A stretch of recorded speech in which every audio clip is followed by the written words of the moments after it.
Bonjour les poissons, j'espère que ça va bien. On va faire un beau petit tirage d'oracle de votre vie. D'où vous venez et où vous allez. Ça commence avec quelque chose d'un petit peu dark, une prison. Il y a 2 vies, vous étiez en prison. Prisonnier de guerre peut-être, petit feeling. Oh, solitude, j'imagine. Ça commence super raide.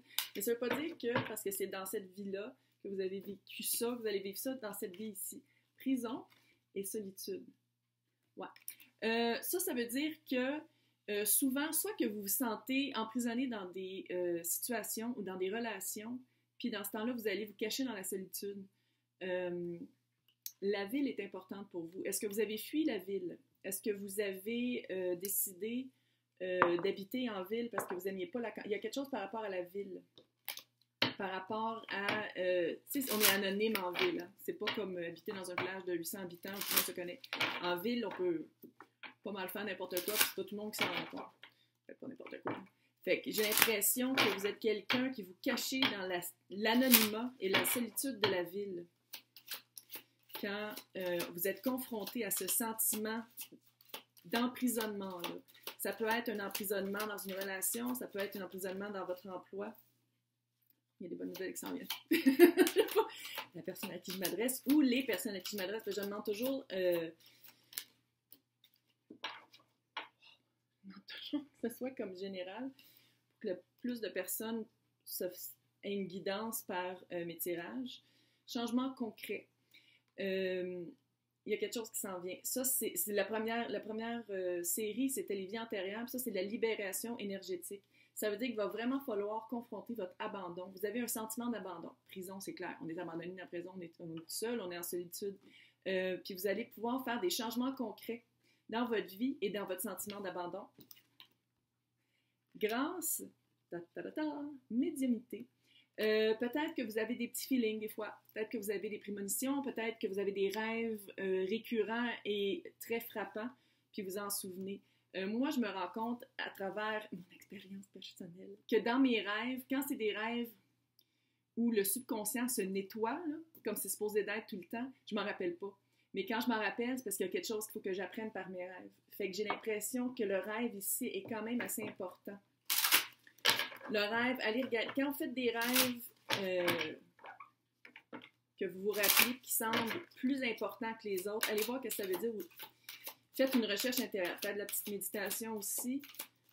Ça aiderait à trouver le pourquoi de ces rêves-là. Parce que j'ai l'impression que dans votre cas, c'est pas juste ça, il y a d'autres choses. Je sais pas si vous voyez les êtres décédés. Je sais pas si vous avez une... Ah! Ouais. Ça, c'est le chakra du cœur.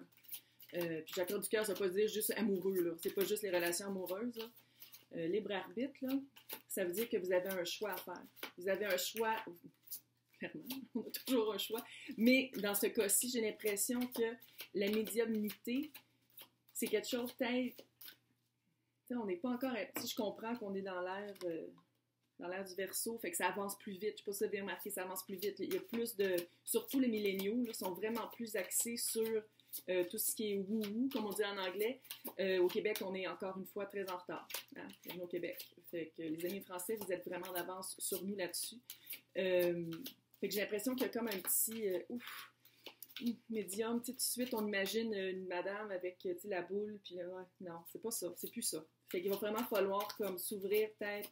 Lorsque vous allez avoir un choix de libre arbitre, ça va être de prendre, hey, allô, ça va être de prendre les bonnes décisions. Ouais. Parce que tu n'es pas prêt. Ça, c'est par rapport au chakra du cœur. L'abandon, la prison, ça se peut-tu que vous soyez seul depuis un petit bout. Ça fait un petit bout que vous êtes seul, que vous habitez seul, ou que vous aviez, même si vous habitez en couple, ça se peut aussi que vous vous sentiez seul. Hein, juste en passant, c'est souvent ça le cas. C'est comme si vous n'êtes pas prêt soit à prendre une décision, à prendre la bonne décision, ou à faire le move. C'est juste de voir fusion des sentiments. Allez regarder vraiment de près pourquoi. Sentiment d'abandon, c'est clair. Le sentiment d'être pogné, d'être emprisonné. Et se réfugier dans la solitude aussi, c'est tout relié avec ça. Peut-être que vous avez peur de regarder vraiment aussi vos sentiments par rapport à le pourquoi des choses, le pourquoi de ces sentiments-là. Vous avez peur de voir vraiment c'est quoi la réalité parce que le travail sur soi peut-être semble lourd et long et dur. Oui, c'est le clair. Mais ça ne veut pas dire qu'il ne faut pas le faire. Des fois, il faut foncer un peu. Tu n'es pas prêt, mais j'ai un feeling que ça a rapport avec quitter quelqu'un. Il faut aller regarder vraiment, parce que des fois, il y a des relations qu'on dirait que ça ne marche plus, puis après ça, on prend une décision, puis on fait comme « Ouh! » Mais il fallait travailler ça, c'est la mission de vie. On voit comment ça gosse, hein? Ça dépend vraiment de ce que vous faites. Votre mission de vie va vraiment dépendre de comment vous affrontez ça.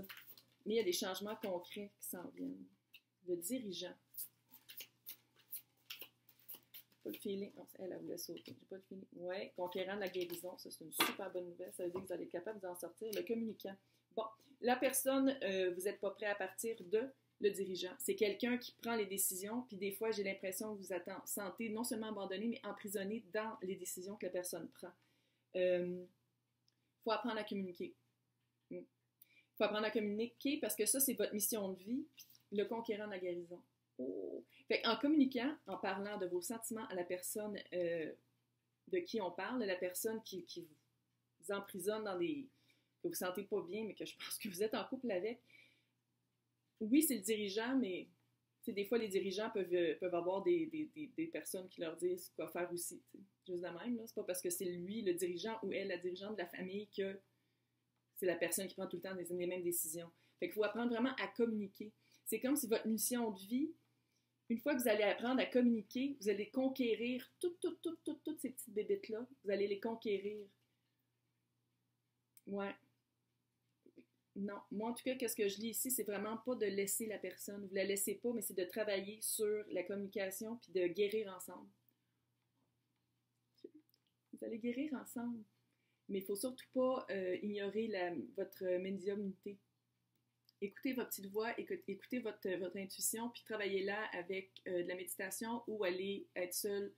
Clairement, vous aimez la ville. Fait qu'allez marcher tout seul dans la ville. Des petits iPods, des gens écouter des trucs. Il y a quelque chose à travailler. Moi, je n'abandonnerais pas la relation d'après les cartes, mais ça ne veut pas dire qu'il faut m'écouter non plus. Mais la relation, j'ai l'impression qu'il y a quelque chose à apprendre beaucoup de ça. Il y a quelque chose à sauver. Hey, j'espère que ça vous a aidé.